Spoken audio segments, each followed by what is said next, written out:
Hello అండి, నేను white colour kerchief తెచ్చి పసుపు పూసానని చెప్పాను కదా. వైట్ కలర్ కర్చీఫ్ కి ముడుపు కోసము 3 days తర్వాత ఇట్లా నీడలో నానబెడితే ఆరుతుంది అనమాట. ఆ తర్వాత నేను ముడుపు కట్టే రోజు అనమాట. పసుపు కొంచెం తడి చేసి బొట్టు పెడుతున్నాను, కుంకం పెట్టేశాక. ఇప్పుడు ముడుపు కోసం నేను వెంకటేశ్వర స్వామికి ఏమేమి వేస్తున్నానో చూపిస్తున్నాను.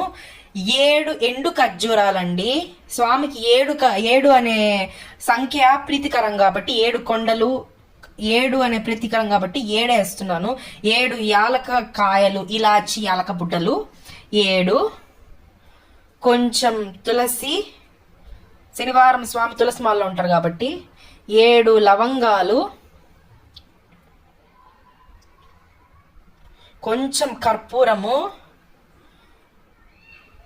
ఇంకా ముడుపులో 11 రూపాయలు, 51 రూపాయో, 101 రూపాయో, 501 రూపాయో, 1116లో మన ఇష్టము పెట్టేసుకొని 3 ముళ్ళు అయితే వేసుకోవాలి.